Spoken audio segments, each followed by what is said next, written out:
ಅನುದಾನ ಬಿಡುಗಡೆಗೂ ಲಂಚ ತಗೊಳ್ತಾರ. ಎಸ್, ತಗೊಂಡಿದ್ದಾರೆ. ಕಲಬುರಗಿಯ ಒಂದು ಅಂಗನವಾಡಿಯಲ್ಲಿ ಸರ್ಕಾರಿ ಸಿಬ್ಬಂದಿಗಳು ಲಂಚ ತಗೊಂಡು ಈಗ ಲೋಕಾಯುಕ್ತ ಪೊಲೀಸರ ಕೈಗೆ ಸಿಕ್ಕಾಕೊಂಡಿದ್ದಾರೆ.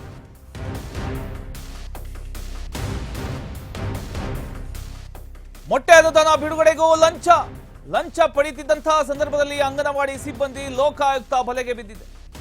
ಇಬ್ರು ಕಲಬುರಗಿ ನಗರದ ಸ್ಟೇಷನ್ ಏರಿಯಾದಲ್ಲಿರ್ತಕ್ಕಂಥ ಅಂಗನವಾಡಿ ಕೇಂದ್ರ, ಅದು ಅಂಗನವಾಡಿ ಟೀಚರ್ ಹೀನಾ ಹಾಗೂ UFWC ಪಿಂಕುಬಾಯಿ ಲೋಕಬಲೆಗೆ ಬಿದ್ದಿದ್ದಾರೆ. 3 ತಿಂಗಳ ಮೊಟ್ಟೆ ಹಣದಲ್ಲಿ 1 ತಿಂಗಳು ಹಣ ಲಂಚ ಪಡೆಯುತ್ತಿದ್ದಂತಹ ಸಂದರ್ಭದಲ್ಲಿ ಇದೀಗ ಲಾಕ್ ಆಗಿದ್ದಾರೆ. ಸೌಭಾಗ್ಯ ಅನ್ನುವಂಥವರಿಂದ ಇವರು ಲಂಚ ಪಡಿತಾ ಇದ್ರು. ತಕ್ಷಣ ಅಲ್ಲಿಗೆ ಬಂದಂತಹ ಲೋಕಾಯುಕ್ತ ಅಧಿಕಾರಿಗಳು ಅವರನ್ನ ಹಿಡಿದಾಕಿದ್ದಾರೆ. ಇಬ್ಬರನ್ನ ವಶಕ್ಕೆ ಪಡೆದು ಇದೀಗ ಅಧಿಕಾರಿಗಳು ವಿಚಾರಣೆಯನ್ನ ನಡೆಸ್ತಾ ಇದ್ದಾರೆ. ಇದು ಕಲಬುರಗಿಯಲ್ಲಿ ನಡೆದಿರತಕ್ಕಂಥ ಒಂದು ಘಟನೆ. ಅವರ ಭಾವಚಿತ್ರವನ್ನ ನಿಮ್ಮ ಮುಂದೆ ಇಟ್ಟಿದ್ದೇವೆ. ಒಂದು ಕಡೆ ವಿಜುವಲ್ ಕೂಡ ಇದೆ, ನೋಡಬಹುದು. ಮೊಟ್ಟೆ ಅನುದಾನಕ್ಕೂ ಲಂಚ ಬೇಕಾ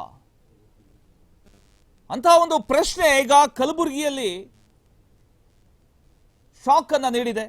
ಅಂಗನವಾಡಿ ಕೇಂದ್ರದಲ್ಲಿ ಮಕ್ಕಳ ಪೋಷಣೆಗೆ ನೀಡತಕ್ಕಂಥ ಮೊಟ್ಟೆ ಅನುದಾನ ಬಿಡುಗಡೆಗೆ ಲಂಚ ಪಡೆದಿರತಕ್ಕಂಥ ಒಂದು ಆರೋಪದಲ್ಲಿ ಇಬ್ಬರು ಸರ್ಕಾರಿ ಸಿಬ್ಬಂದಿ ಲೋಕಾಯುಕ್ತ ಬಲೆಗೆ ಬಿದ್ದಿದ್ದಾರೆ. ಘಟನೆ ಕಲಬುರಗಿ ನಗರದ ಸ್ಟೇಷನ್ ಏರಿಯಾದಲ್ಲಿರ್ತಕ್ಕಂಥ ಅಂಗನವಾಡಿ ಕೇಂದ್ರದಲ್ಲಿ ನಡೆದಿರ್ತಕ್ಕಂಥದ್ದು. ಲೋಕಾಯುಕ್ತರ ಬಲೆಗೆ ಬಿದ್ದವರು ಅಂಗನವಾಡಿ ಟೀಚರ್ ಹೀನಾ ಹಾಗೂ UFWC ಪಿಂಕುಬಾಯಿ ಅಂತ. ಮಾಹಿತಿ ಪ್ರಕಾರ 3 ತಿಂಗಳ ಮೊಟ್ಟೆ ಅನುದಾನದಲ್ಲಿ 1 ತಿಂಗಳ ಹಣವನ್ನ ಇವರು ಲಂಚವಾಗಿ ಕೇಳಿದ್ದಾರೆ ಅನ್ನುವಂಥ ಒಂದು ಆರೋಪ ಕೇಳಿಬಂದಿದೆ.